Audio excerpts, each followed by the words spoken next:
Major funding for great museums is provided by the Eureka Foundation, dedicated to the educational power of television and new media. Exercise your curiosity. Explore America's great museums. It's, just 10 a.m. on a Wednesday morning, and look at the number of people that are up here. You're about 3 stories in the air, and it gives you this completely different feeling. It's a wilderness in the middle of the city. The High Line has become such an important part of New York City. It makes you fall in love with the city all over again.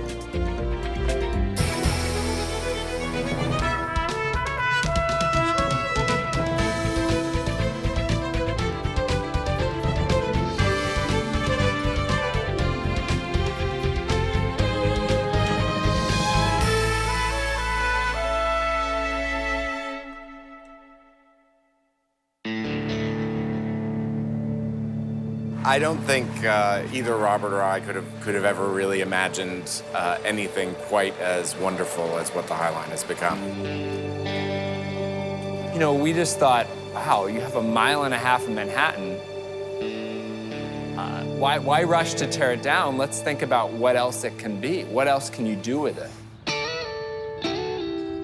Recycled from a defunct elevated railway, the High Line is a fantastic world of woodlands, thickets, prairies, and meadows, floating 30 feet in the air through 22 blocks of New York City.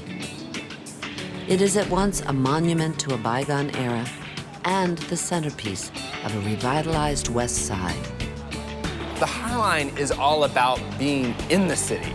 It's an escape, but it's not an escape from the city. It's an escape from your normal experience of the city. It's about reconnecting with the city from a completely new vantage point. So you're moving through the city in a new way and seeing the city in a new way. You can see the Statue of Liberty looking one way, you can see the Empire State Building looking the other. It is a 1.5 mile long line that's a lot like a gallery and a museum, if you will, that allows you to experience the city in an extraordinary way, where the city is now the exhibit.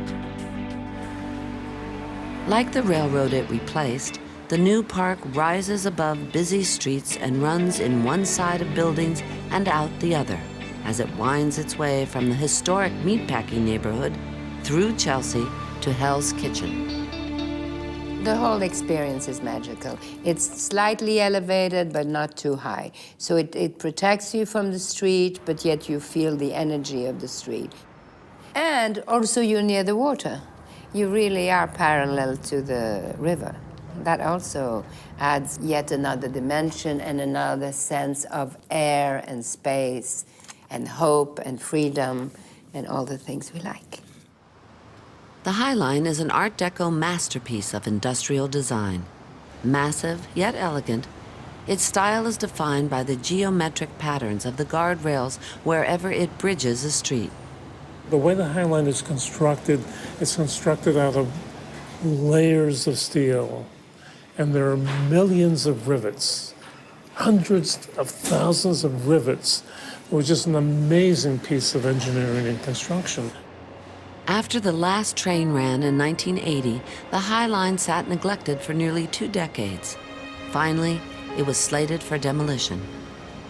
But locals Robert Hammond and Joshua David didn't want to see it go. To save it from the wrecking ball, they formed Friends of the High Line in 1999. We both fell in love with the High Line first viewing it from the street. We never saw what was on top of it.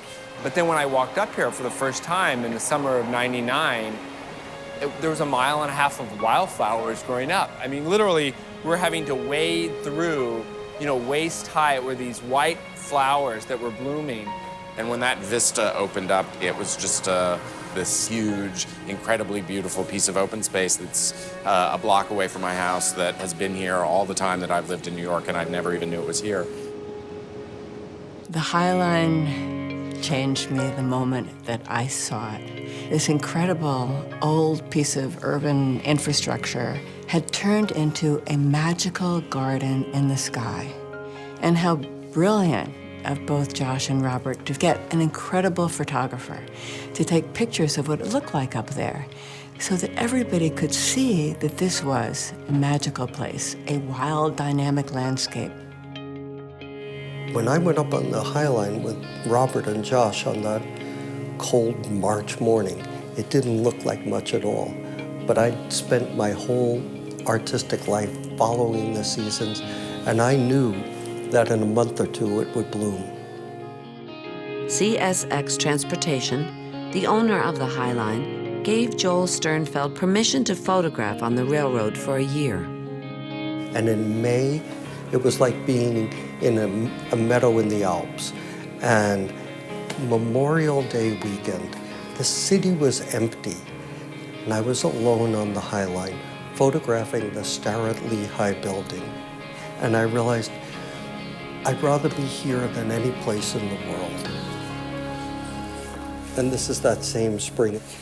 People look at this and they think that I've done something digitally, and I haven't. This is just how the High Line looked that year. You know, I said there wasn't a picture that was my favorite, but this is it. That little lavender purple color is so subtle, so delicate, and that touch of green there. Every time I walked by it and there was that little tinge of purple heather, my heart just skipped a beat. I just loved it. Joel Sternfeld's evocative photographs ignited the campaign to save the High Line. Joel's images were the images we always used when we were saying the High Line should be preserved, the High Line needs to be saved, don't tear the High Line down. In time, New Yorkers fell in love with Sternfeld's images of the wildscape growing on the derelict railway. And it had to do with the way this ballast gravel roadbed had been taken over by plants, by seeds that birds dropped, seeds that fell over off the train cars. And it really was a symbol for us of the power of nature and the resilience of nature and its ability to conquer this massive man-made steel structure. And I thought, if this could be saved in very much the same spirit as we found it, it could be one of the great wonders of New York City. Not everyone agreed. We thought it was a big, ugly, abandoned piece of junk. You had homeless living up here. You had some drug addicts that were up here. And I'd say you had a sort of a fringe criminal element up here. It was rusty, it was dark. It was in a part of the city that was a little, marginal.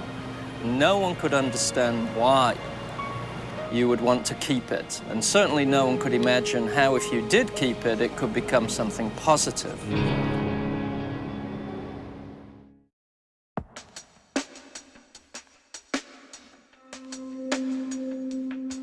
We looked at the High Line through the eyes of an architect. What was the High Line? What was its history? It had a really deep history in the city, and people wanted to tear it down. So, what I enjoy doing is turning around what people think to be liabilities, which people think should be removed, and actually transforming them into something very positive and transforming them into an asset. Signature design elements of the High Line call to mind the original railroad. Ramp-up benches suggest elevated rails. Walkways and planting beds reveal exposed train tracks. Trees and grasses evoke the self-seeded wilderness that took root after the tracks were abandoned. The architects and designers were so clever at just letting enough of the old come through and integrating the new in such a subtle way. And the plants, the design of the plants is one of the most extraordinary tour de forces that I've ever seen in public landscape. Surprisingly, the innovative High Line is based on a classic design principle. One of the great traditions of landscape architecture is the idea of scripting a path or a journey.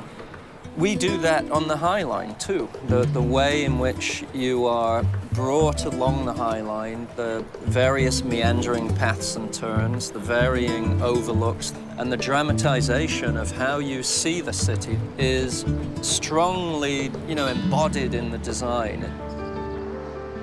The designers, one of the things they talked about was keeping the High Line slow.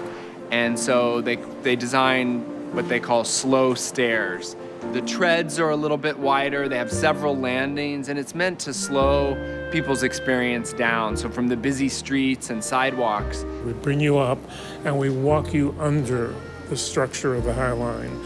And you can almost touch the bottom of the beams and see the thousands of rivets that are there. But also you're taking your time as you walk up. And so by the time you get up there, you've kind of left the city behind. You've made a journey. You don't realize that you've just walked up, basically 3 stories.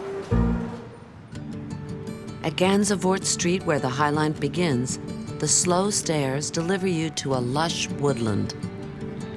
Here, tall gray birch trees and native red buds thrive in just 3 feet of soil. But the average soil depth on the elevated High Line is only 18 inches. North of the Gansevoort woodland, the landscape changes. There's a lot of wind coming through in that area because of the Standard Hotel, which straddles the High Line. We've placed primarily very hardy grasses and low-lying perennials, which can really keep up with the conditions. One of the beauties of the High Line is how natural it appears. Yet those of us who work on the operations of it know how very meticulously it is cared for. So it looks natural and it looks wild, but far from it. There's nothing natural about this planting. I experience that all the time. People think it's wild, and everything is designed. So if you look at my drawings, every plant is put on place, and it looks wild.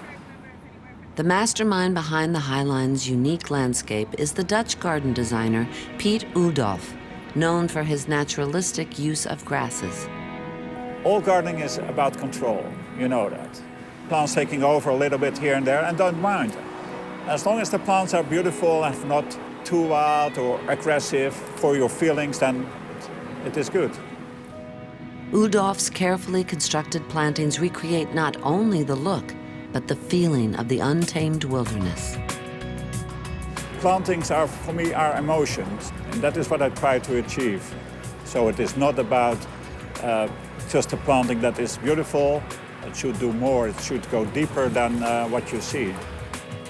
A nice way to summarize it is that the High Line is highly designed to look natural. I would also say that it is highly cared for to look natural, and we're very happy with that.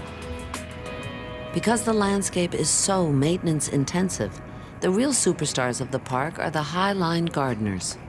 They are also living interpreters for our millions of visitors who have so many questions about the High Line Park and the neighborhood. And it's not just what's that flower, what's this plant, it's what's this building, what was that used for? The old structures from when this was a working freight line. As you walk on the High Line from its very southern terminus, you see what has been preserved by a landmarking, the old market area of the city. And these are the shed markets with the raised stoops, etc. For more than a century, the Gansevoort Historic District was flush with outdoor markets, then factories and warehouses. These were industrial buildings. They sort of bring you back into time and give you a glimpse of what the neighborhood was used for. Beginning in 1846, freight trains shared the streets of the Lower West Side with other traffic. The main thoroughfare was 10th Avenue. And it became known as Death Avenue because so many people were run over by the confluence of the trains, and horse-drawn carriages, and pedestrians. Over time, trains running down the middle of the street killed or maimed hundreds of people. And in response to that, they hired a guy on horseback, nicknamed the West Side Cowboy, riding in front of a train, trying to wave people out of the way. Even though the trains inched along at 6 miles an hour, the tragedies continued. The last West Side Cowboy rode in 1941, 7 years after the elevated High Line opened. The thing that's really interesting about the High Line is not only did it lift the dangerous rail traffic off the streets, but it also made the very unusual step of interacting directly with the industrial buildings, taking the trains right inside those industrial buildings, into warehouses, into factories. So you had this transportation system that was physically connected with the built environment of New York City. The High Line became known as the lifeline of New York because it brought in food, milk, butter, eggs. The High Line runs through Chelsea Market, the site of an old Nabisco factory which once produced everything from saltines to Oreos. Today, the ovens are still hot. Chelsea Market is home to an arcade of restaurants and gourmet food shops.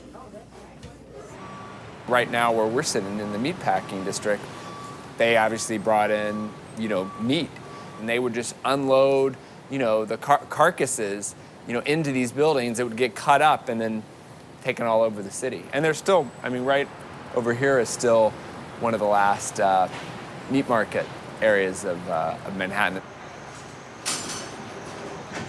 When we unload the beef carcasses, we have people take pictures of that every day. They get their cameras out, and if they see the carcasses coming off the truck on the rail, they stop and take pictures. But something you don't see that often anymore, and you certainly don't see it in Manhattan.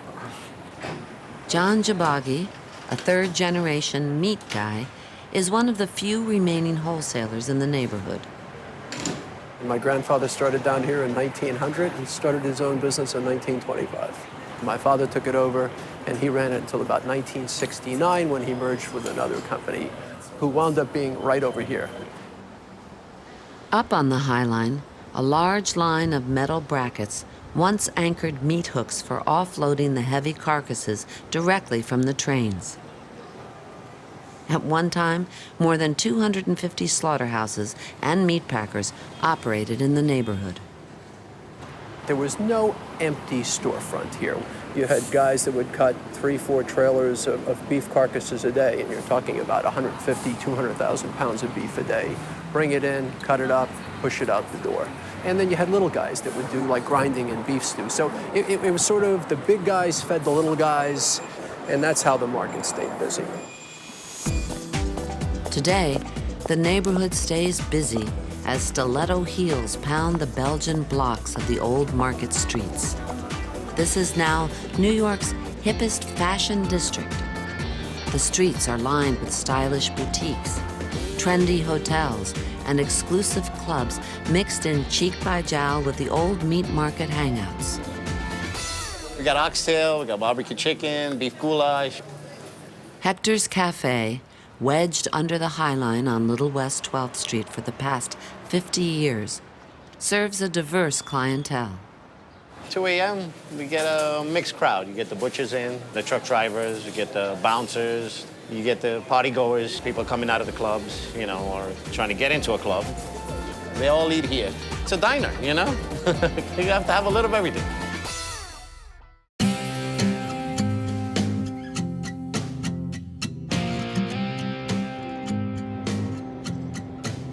The global headquarters of Diane von Furstenberg's fashion house, 2 19th century brick warehouses surrounded by awnings, is typical of the Gansevoort Market Historic District, though no other building is topped by a diamond penthouse. Von Furstenberg's move to the meatpacking district in 1997 jump-started the transformation of the neighborhood from grit to glamour. Soon after, she met Joshua David and Robert Hammond.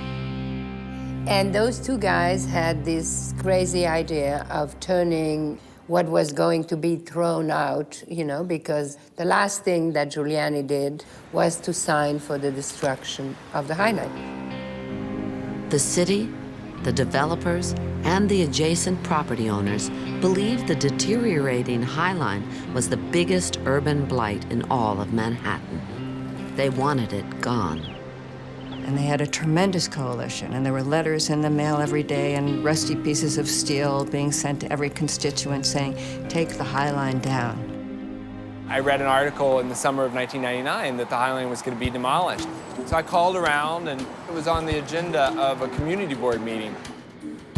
CSX Transportation had purchased the High Line in 1998 as part of a larger acquisition. At the meeting, CSX leaders introduced the idea of converting the abandoned tracks to a public park. Everyone in the meeting really wanted to tear it down, or they didn't care, except the guy sitting next to me who I didn't know. So we exchanged business cards. I mean, how many times do you get somebody's card or give them your card? And usually nothing really happens from that. And I said, well, I'm really busy. Why don't you start something and I can help out? And he said, well, I'm busier. You do it, and I'll help. And so really, basically, they had no chance at all. It was supposed to go into garbage. But they asked me if I would do a little fundraising in my studio. And that's how it started. Von Furstenberg and her husband, Barry Diller, were the first major philanthropists to champion the project. My son, he went on the board, and then he brought it to Barry, and then it became a family thing. At the very beginning, I thought that the idea was like a crazy, unique idea to do a little park in the sky or above the street. At first, we didn't know what it was going to be. We wanted to think of a new use. You know, the High Line could have become anything. You know, who knew? To get the ball rolling, Friends of the High Line held an ideas competition. And that was crazy. I mean, you know, there was everything under the sun. I mean, there was the 1.5 mile long swimming pool, a number of roller coaster schemes. There were schemes that actually didn't allow people here at all and just kept it as a complete, you know, wilderness preserve. But, you know, the idea of a park that was really focused on naturalistic horticulture and also just on strolling and seeing the city. I mean, that was a different idea. When the first half-mile section of the High Line opened in 2009, it was an instant success. The first time when we cut the ribbon, I mean, they were little twigs. And now, I mean, you know, these incredible vegetation. It's so well done, and it's so well kept, and it's really a work of love. In 2011, Section 2 opened, doubling the park's length to a full mile. The High Line cost quite a bit to build, maybe $100 million to build, but it generated $2 billion in private investment. In 2012, at the groundbreaking for the third and final section of the High Line, the little park in the sky was hailed as a stroke of city planning genius, a model for city makers everywhere. Huge credit goes to Mayor Michael Bloomberg. It is the ultimate, I think, in urban parks. This is not a place where you're going to see lots of wild animals. You're not going to play baseball. You see the city from a different perspective, and the city sees you. Huge credit goes to CSX Transportation for giving the High Line to the city. There is a cast of characters behind the scenes, folks with the Friends, folks with our company, folks with the city, the lawyers, the real estate people who just have worked tirelessly to bring this about, and I really wanted to give them some recognition. And huge credit goes to those who contributed in countless other ways. Literally 10,000 individuals donated to, put money up for this park. Just remarkable. The High Line really shows us that when we all come together, activists, philanthropists, business people, government, we can make amazing things happen that are beyond what anyone could ever have imagined. 2, 1. And all of us are in awe of it today, and we still, all of us, cannot believe that it actually happened. Between 14th and 15th Streets, the Diller von Furstenberg Sun Deck is the central piazza of the High Line. A shallow fountain of water seeping up from the ground mimics a freshwater spring. Here, the High Line widens and splits into 2 levels, offering wide-open views of the Hudson River and the western sunset. We always knew people would like to sit there, but boy, I mean, it is crowded. They're not just sitting. Some of them are lying and lounging. Some are reading books and newspapers. Some have Slurpees and ice creams. It's an amazing spectacle of social life. North of the Sun Deck, the High Line crosses over 10th Avenue at 17th Street. Here, the designers cut down into the structure and remove the steel siding to create an urban amphitheater. This sunken overlook hovers over 10th Avenue. New Yorkers will go and sit there and watch automobile taillights go up 10th Avenue and feel totally relaxed and comfortable. It's a little bit like, I think, looking into a fireplace. So here we are at 10th Avenue Square, above 10th Avenue on the High Line. There are great views here to the Statue of Liberty, great opportunities to watch what's going on the street below, and also a number of spots for people to sit, have lunch, talk with friends, under the shade of these 3-flower maple trees, or Acer triflorum is the botanical name. The 3-flowered maple has this really beautiful exfoliating cinnamon-like bark. It's such a nice texture, and people love to feel and look at this bark.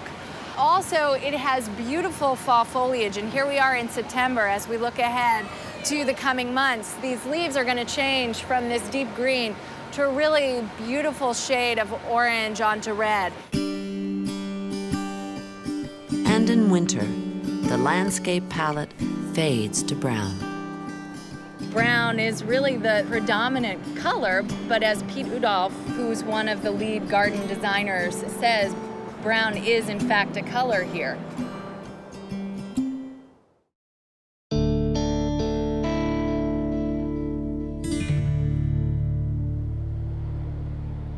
Pete Udolph chose plants for the High Line based on their entire growing cycle, their form and structure, not just their showy blooms. So I asked Pete, when do you think the High Line is going to look its best? And he said his favorite season, he already knew it, would be fall, because he picks a lot of his plants for what they look like after they're dead. No, I don't mind dead plants as long as they look beautiful. This is not a flower store. Bird life and death. Plants come up, they flower, they die. So this sort of landscaping is very dynamic. It's very changeable, and I think the dynamics makes it so emotional. Contrary to conventional wisdom, the High Line does not cut back its plantings in the fall.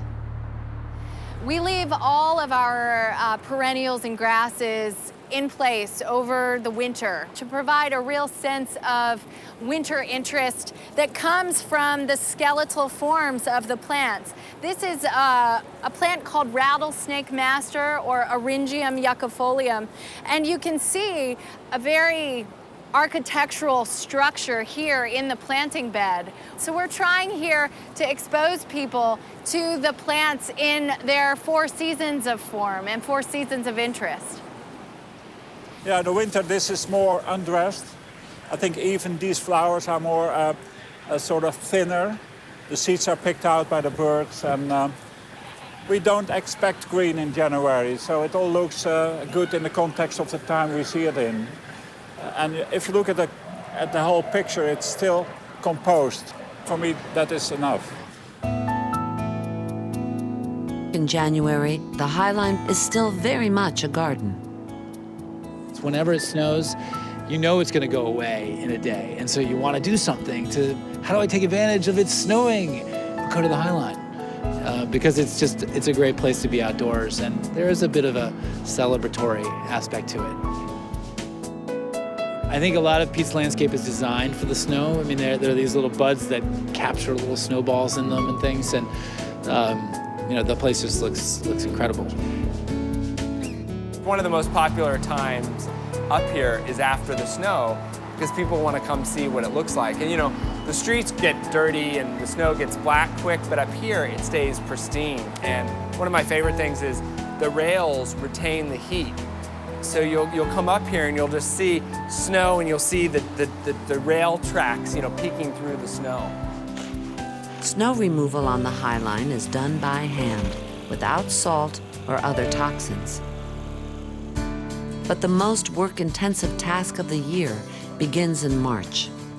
Spring Cutback is a 6-week, all-hands-on-deck gardening marathon. Our gardeners and hundreds of volunteers go plant by plant by plant. and physically cut down every grass and perennial to the ground. And there's just a real buzz as everyone works together to knock out this huge task. The result? A barren-looking landscape of over 100,000 newly shaven plants. And once everything is cut to the ground, it takes no more than 2 weeks for green shoots to be coming up. It's a really wonderful time up here. Being such a visible park, we really feel like we want to be a leader in best practices. Every product we use, every project we undertake involves a high level of environmental sensitivity. We're continually thinking about what is the best way to get this done in a natural, ecologically friendly way. Environmental education on the Highline starts at an early age. The gardeners take kids around and actually show them the aphids, eating the plants. We don't use pesticides up here, and one of the ways that we control bugs is by releasing beneficial insects, so they get to release the ladybugs. So take your sticker, you can put it on the box. On Wild Wednesday, children gather to explore different nature-based topics with Highline staff and volunteers. Wild Wednesdays is a weekly children's program that runs throughout the summer. Smells on the Highline is a city kid favorite. So inside each one of these containers is one of these plants, which is one of the plants that grows on the Highline. Mountain mint, prairie dropseed, clerodendron, and sassafras. So basically what the kids do is they smell each one of the plants, and they're kind of like crushed up plants in each container. So they're going to match up each smell to each plant name. And they shake it to really get the smell going. And then they open it up and they give it a little sniff. And so they say, okay, I think that this one matches with this plant. So I'm going to put this colored sticker right here. And then you want to find out if you're right? So what you do is you pick this up and you look at the bottom. And I was right, thank goodness. Who wants an ice shower? You? This earth-friendly philosophy extends to the park's food offerings as well. That means seasonal foods from local farms. So we're gonna make some snow today, but we're gonna put some watermelon on it, and we're gonna put some herbs on it. So here we are at Chelsea Market Passage. This is one of our main food locations on the Highline. Down below on the southern tracks, we have the porch. Up here, we have a cluster of different food vendors. When we were thinking about what food should be at the Highline, we wanted it to be as innovative as the Highline itself. So we sort of flipped the Highline's history on its head. The Highline used to be a freight rail that connected New York to a national food network. Now the Highline is connecting New Yorkers to local food sources. I'm gonna go apricot rosewater.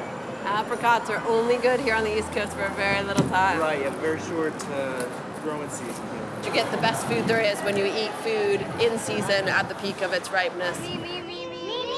The seasonality of the foods complements the seasonal experience of the park.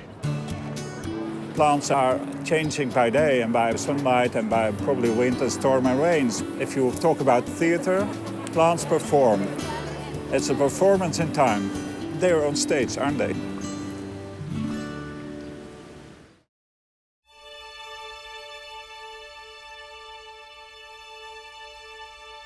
The Highline is, by its very nature, a piece of theater. And the moment you take that slow stare up, you start looking at plants, you start looking at the Highline, and then you start looking at each other. You're as much a player now in this drama as anything that Shakespeare could have written. It's really about experiencing other people up here. Just like it gives you a different view of the city, it also gives you a different view of people. People seem to act differently on the Highline, too. For example, people hold hands on the Highline, which I don't see very much, people walking down the street.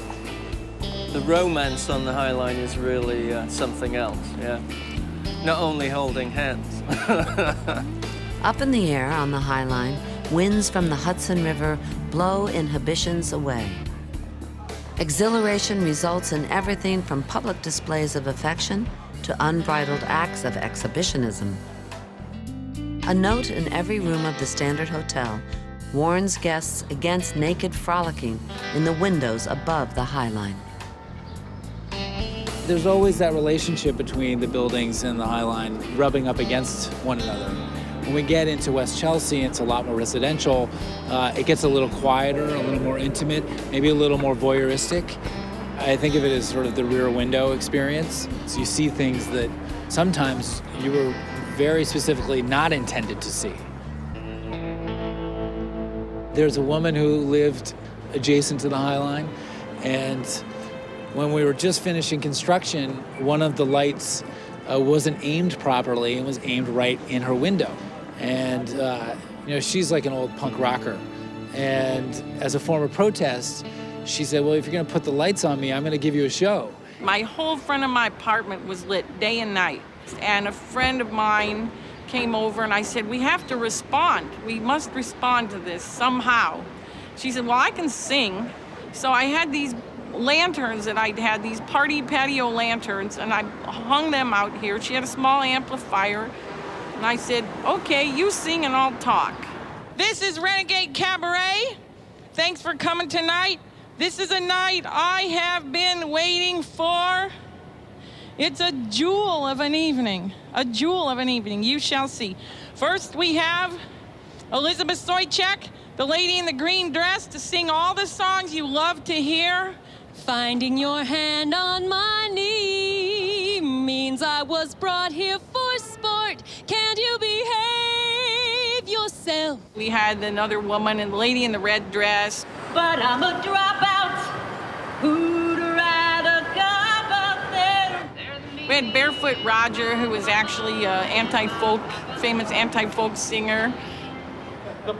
And we had a science project one night about the Perseids meteor shower, and that was very funny.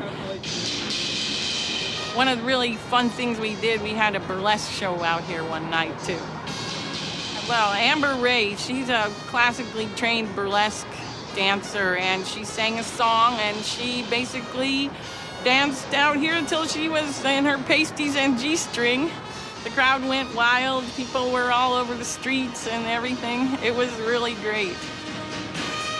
When I looked at it later, I was panicky almost at what I had done, because that's when I got a letter from the landlord to stop doing performances on the fire escape. I think it could have gone on a little longer. We were really starting to get like any kind of act we wanted. I mean, people were so in love with the show, and really the neighborhood, the community got into it. They really loved it. It was astonishing. Just as amazing is the view from Patty's window. Thousands of people pass by every day on the once lonely tracks. This is now one of the most dramatic and yet simple areas of the High Line, the Chelsea grasslands. So here we are over 18th Street. Here you have billboards and traffic and buildings all around, and yet you also have these beautiful prairie grasses. To my right here is the prairie dropseed, creating a beautiful, airy, wispy sense of movement throughout the High Line. It also gives off a smell that many people identify as dish soap, others cilantro. There's a guess from almost every visitor as to what this scent is. And then here a little bit higher, just turning to this beautiful shade of burgundy for the late summer and fall season, is this Shenandoah switchgrass. And then you can see, if we move over to the east a little bit here, you see the big blue stem. This is Andropogon gerardii. So you'll see these standing 4 up to 6 feet tall. And one of the things that we love about it is it turns a beautiful lavender color for the fall and as we get into winter.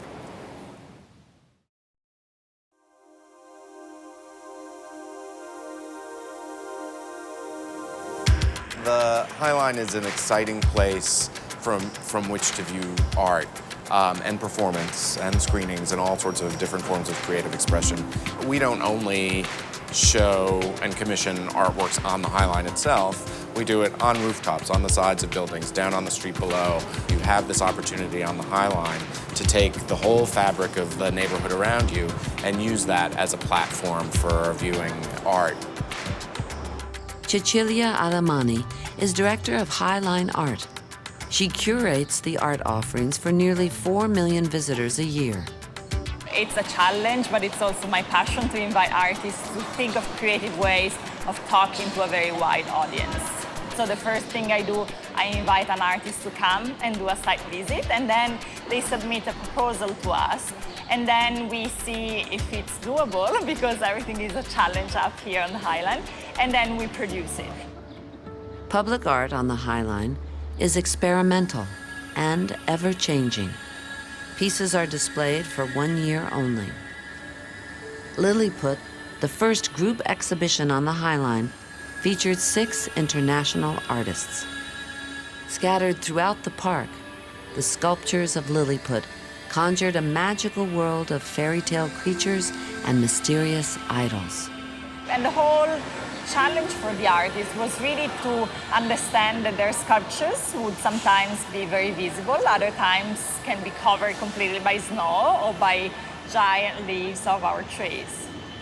Carson, a petite offering from Japanese artist Tomoaki Suzuki, was the indisputable star of the show. People were throwing themselves on the floor to have a picture taken with Carson. They would kiss him, hug him. I would have never imagined a reaction like that. As a counterpoint to Lilliput, this headless bronze giant was created by sculptor Thomas Halsego. And he really works with the opposite of Lilliput, with massive scales, with very monumental dimensions. 15 feet from his shoulders to his toes, Halsego's giant rests on his elbows between the tracks. The High Line's photography gallery is a 25 by 75-foot commercial billboard. Edison Parking, that owns that parking lot, has given us that billboard every other month to do different kind of art projects. And we usually put on very striking images, and the public just react in an amazing way, even though they see 3,000 billboards all around the High Line every single day. At the beginning of the summer, we did a giant Joel Sternfeld, so one of those iconic pictures that helped, help create this project. We put up there, and in August, we had a Robert Adams. Robert Adams made this serene image in Nebraska in 1978. It reveals the intersection of the human and natural worlds. It's this pathway, and on one side of it, you see the High Line. The other side of it, you see 10th Avenue. So it's these 3 paths, and to me, it was perfect. I always like to describe the High Line as the backbone of Chelsea. The High Line crosses Chelsea, which is the most important art district probably in the world. So with High Line Art, we really want to make art a bit more accessible in a neighborhood that produces art every single day. The High Line's earliest supporters were the art dealers and artists of West Chelsea. Paula Cooper was the first gallery owner to sign on. I thought it was a great idea. I thought it would be a safeguard against the developers. I mean, I think they did a great job, those boys. And they have so much support now. It's fantastic. Some people think the High Line is responsible for completely turning around Chelsea and making this such a desirable location, but the art galleries had already started to come to Chelsea. And they'd come to this neighborhood for really some of the same reasons we love the High Line. They loved the industrial quality of the architecture. They loved that it was on the fringe of the city and felt like the edge of the city. They loved these amazing spaces that the warehouses and factories provided for them for viewing artwork. Now Chelsea is an international art and social scene, home to more than 350 art galleries and artist studios. I come from Chile, and I feel very honored and very lucky to be showing my work here. It feels like a dream sometimes. All the galleries have openings, and a lot of them are on the same evenings. They coordinate. My work, evocative, atmospheric landscapes. The fading is oil paint, and the outside is acrylic paint. And then on top of that, I put multiple layers of resin, and I blowtorch it. I like the kind of physical interaction people have with it. Some people find it sinister, some people love it, some people kind of pity it. There's all sorts of responses that it evokes. It's incredible. I mean, Chelsea is the mecca of art. Not all art that is visible from the High Line is part of the park's official program. And so at the same time that we're commissioning our pieces, artists are on their own doing things all around us. That's just as exciting to us as the pieces that we commission ourselves. Artist Jordan Betton's home studio is typical of the landscape of West Chelsea. Some of the noise you hear from this studio is because we're built over a scrapyard, a metal scrapyard, and we're always living with the noises of the metal and trucks and stuff. It's part of the industrial charm of West Chelsea. A painter and designer, he fashions high-end, unique pieces of wearable art. These are snakeskin pants, python. So this is all Mexico. This is Africa. This one, India. The High Line has brought incredible change to the neighborhood. Because we're so close to it, I've embraced the crowd that's on the High Line, and I've brought my studio outdoors to them. When I'm outside painting, people on the High Line get to enjoy the experience of watching an artist in motion doing what they do. In exchange, I get to be inspired by the interaction that I have with the people on the High Line watching me work. It's like goes back and forth. It's really nice.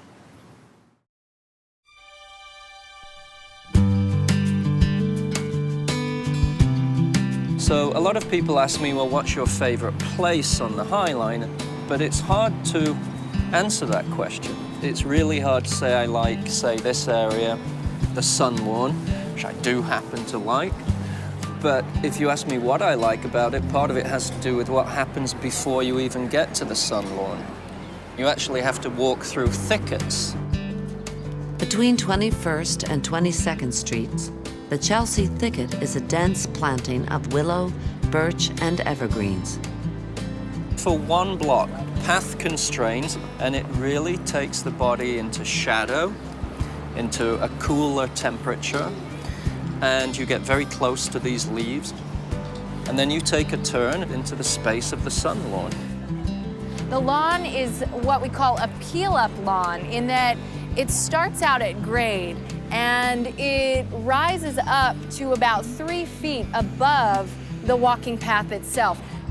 And I felt it was really important that there was some green space that you could roll in, get grass stains on your pants, whatever is necessary. Smell that smell up close.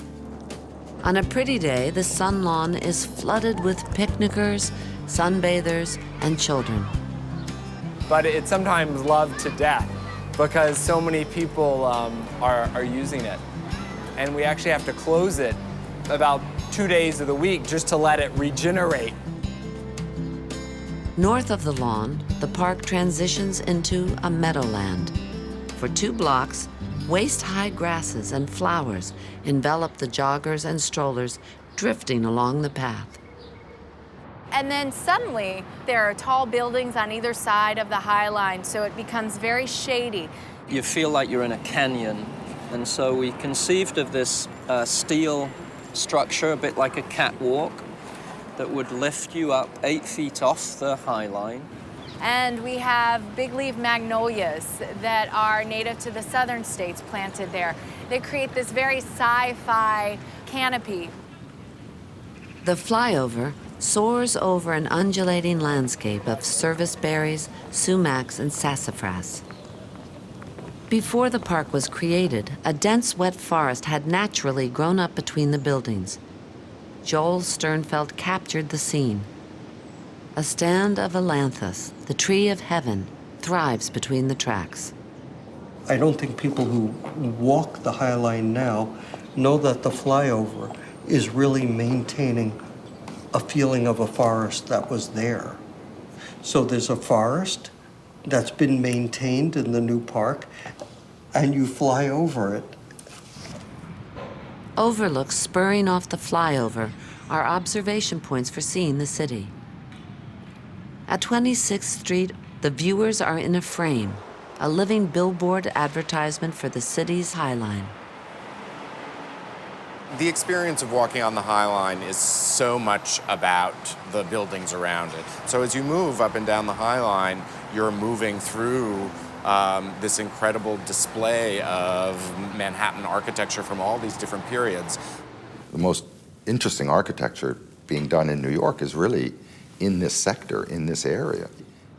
The Standard Hotel by Polshek Partnerships looks like an open book above the High Line. Very robust, really kind of amazing, sits on two legs. There's a spot where you can stand in the Chelsea grasslands where you can see buildings by Frank Gehry, Jean Nouvel, Shigeru Ban. And, you know, it's become a real architect's row for seeing some of the best new architecture that's been built in New York in the past few years. The most eye-catching building on the western horizon is by architect Frank Gehry. Like sails in the wind, the IAC building is the headquarters of Barry Diller's media empire. And I look at the building and I'm proud of the building because I think it's going to stand the test of time. It's real architecture. One of the beautiful things as you walk the High Line is to see both the new and the old. On the High Line, merging views of Chelsea can be taken in with one turn of the head. To the west is the Chelsea Art District. And when you look to the east, you see the Chelsea Historic District. So that's where all the really beautiful historic townhouses of Chelsea are located in these beautiful tree-lined streets. Other views offer a glimpse into the not-so-pretty past. When you go through over the flyover, there's that gap, that alley between the two buildings, and there's that great smokestack. You can imagine the whole city was built with factories spewing, noxious stuff. So you have this experience as you go on this saunter up the High Line, where you see every different kind of architecture at different periods in the city. And as you move from south to north, you actually are going from the 19th century and into the 21st century. So at the northern end of the High Line, as you come around the Hudson Yards, you're going to see the expansion of a whole new neighborhood, enormous towers, enormous heights. So you'll actually be able to see the city grow over time. It's, just 10 a.m. on a Wednesday morning in October, and look at the number of people that are up here. And look at the diverse range of people. We've seen some school children, some elderly people, some fashionistas. It is enormously diverse, and people from all over and all ages, and it's very gratifying. But to me, the most important thing is that there's a sense of ownership by New Yorkers, and I think we're seeing that. People say, I use it to get to work, or, I do my shopping down at Chelsea Market. If I had the choice of walking on the street or on the High Line, I would choose the High Line. We see tons of people getting their wedding photos taken on the High Line, and you see a lot of older people come up here because there's no cars. And children love it. The youngest New Yorkers have taken to the High Line as if it were their own backyard. From the first day, we realized it's a different kind of place for kids to play. They slide down the benches, they run up and down the 10th Avenue Square. They love seeing the tracks, they love walking along the tracks like you do a balancing beam. Kids draw these fantastical drawings of cities and skyscrapers and cars and trains. And I think the original concept for the High Line, the idea that you can walk around on a path that's floating 30 feet in the air and go through all of these is almost out of a child's imagination. Nighttime transforms the High Line as the activity of the day slows to a stroll. New details are captured in the soft evening glow of a city that shimmers with vitality and the endless promise of imagination. When I think about the High Line and what we have accomplished, the thing that makes me the most proud is the fact that we've taken a structure, this post-industrial structure, which everybody wanted to tear down, and have turned it into something that was unexpected and unimagined, and gave it a new life that brought energy to the city. My wife called me. She was in Chelsea, and she said, "You've got to come up here and see the High Line." And I went up there, and people were stretched out in the chaise lounges. They could have been in their own backyards. They were in that invisible bubble that New Yorkers create around themselves, relaxing and talking and doing things as if no one was there, even though 1,000 people an hour were walking by them. So I think it's a real New York park. It's a real bit of New York.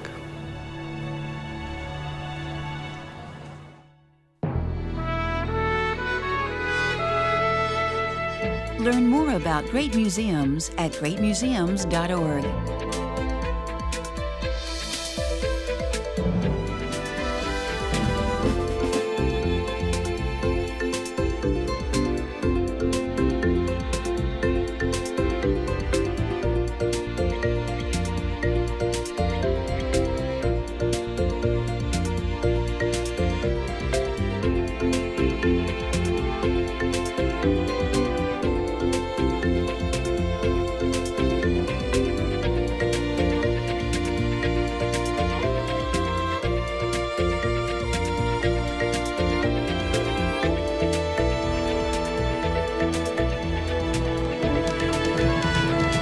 Major funding for great museums is provided by the Eureka Foundation, dedicated to the educational power of television and new media.